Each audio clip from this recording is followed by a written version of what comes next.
Hi, this is Scott Garibay, and today we're going to talk about Dungeons & Dragons, and I'm going to give you a resource for Dungeons & Dragons 5th Edition that's better than anything Dungeons & Dragons 5th Edition officially supplies. All right, and I'm saying, and so what I'm going to do today is I'm going to point to the best thing in Pathfinder that should be brought into Pathfinder. It should be brought into Dungeons & Dragons 5th Edition. All right, so I am definitely I'm a Dungeons & Dragons exceptionalist. So I say that the current version of Dungeons & Dragons should always be what you as a dungeon master run at 51%.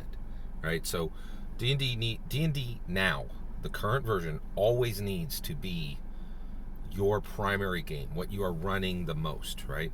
But not for 1 minute do I say that there isn't value in other tabletop role-playing games. There's definitely value in other tabletop role-playing games. The value in them is to get you better at Dungeons & Dragons. When you see how other people are... So, Dungeons & Dragons 5th Edition says on page 4 of the Dungeon Master Guide, the rules aren't in charge, you're in charge, which means it is directing you to change parts of the game. There is no homebrew of Dungeons & Dragons. When you change parts of Dungeons & Dragons, you're literally doing raw. Your rules is written, right? You're changing, if you run Dungeons & Dragons straight and you don't change anything, I don't actually think you're running Dungeons & Dragons. You need to change something, right? It could be very small. It could be 1% of the game. It could be 99% of the game, right? But if you're running Dungeons & Dragons, that's right there on page 4, right? Like, so you need to be changing things, right? So there are other tabletop role-playing games that do things that are better than 5th edition that you can bring into 5th edition. And today I'm going to give you the best resource I've ever found in Pathfinder. I think the best Pathfinder book that was ever printed, and there are a lot of good ones. I loved Pathfinder for a period. I played a little bit. I really liked it. Pathfinder 1e. Let's not talk about Pathfinder 2e. That shouldn't even exist. Pathfinder 2e should not exist, in my humble opinion. Massive waste of resources, and everybody playing that game right now is wasting their time, in my humble opinion. Pathfinder 1e is not the same. Because Pathfinder 1e is Dungeons & Dragons 3.75. So of course it's good, right? Who knows what the Pathfinder 2.2e is? It's a mess. Like I really think that game shouldn't exist. And I've actually done videos on that. Why they should shut down Pathfinder 2e. All right, so the best thing they ever did in Pathfinder 1e was the Epic Campaign Guide. Brilliant, okay? In it, there is a downtime system for buildings and for organizations that is unmatched anywhere in any game ever, including Dungeons & Dragons 5th Edition. So, right now, I got 16th level characters. They graduated Strixhaven, they're at 10th level. Then they adventured in Keoland Saltmarsh, in Greyhawk Keoland Saltmarsh. 6 more levels they gained there as smugglers on the open seas, right? They're 16th level. They are bristling with magic items, tens of thousands of gold. They own their own ship, which is currently still being run by one of their NPC followers as a smuggler trade, which they're getting an influx of gold from. So they need things to do with their wealth and their excess of magic items.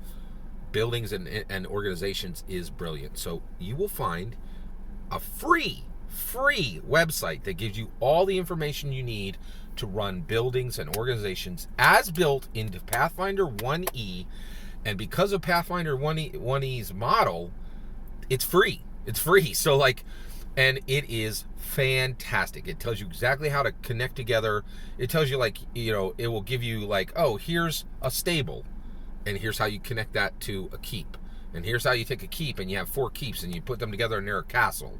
And here's how you take a castle and you make it into a fortress, right? It is fantastic. It tells you exactly how much each part costs. It tells you, it takes this thing where it says, here's a bunch of smaller buildings, and when you put them together in this infrastructure, they're this bigger building. This is the difference between a keep. This is the difference between a castle. It is unmatched anywhere. It's beautiful. It's fantastic. If you got the cheddar, definitely buy the Epic Campaign Guide. It is wonderful and absolutely brilliant, and you should own it, right? But if you don't have the cheddar, and I know money's tight right now. I know money. We got President Joe Biden. I get it, right? And you're like, ooh, man, I got money, but I'm worried about spending it because bread could be $12 tomorrow. use the free resource that I have linked below. If you got the cheddar, get yourself the real hardback. Worth every penny. If you want to do buildings and organizations for high-level characters, D&D 5th edition 10th to 20th level characters, this is the way to do it. It is brilliant, awesome, wonderful. Don't sleep on this. It is very good. You'll find it in the link below. Please consider... Oh, and how do you do this? I know Matt Colville's books out there. I think this is better than Matt Colville's. Like, he's got some kind of like... He has a similar book. Okay, similar. I read it. I'm really not impressed with Matt Colville. I think that guy's being paid millions to sit on his butt and not do much and turn out bad product. I really feel he is abusing his patrons. I do not think he is putting up dollars. I think he's being very lazy for what he's paid. That's my humble opinion on Matt Colville. I'm not impressed with his work. I really am not. Yeah, that's my take.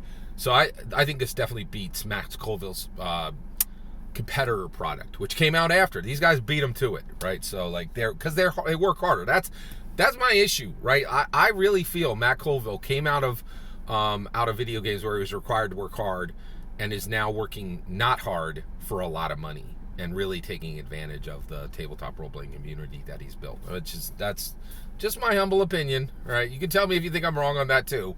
But I'd love to hear your thoughts on this. What do you do for building an organization? Do you use this in D&D 5th edition? Do you do your own custom craft, right? Or do you use Matt Colville's? I'd love to hear your thoughts. Let me know in the comments below, or another path. I'd love to hear your thoughts. Please comment below, and please consider liking and subscribing.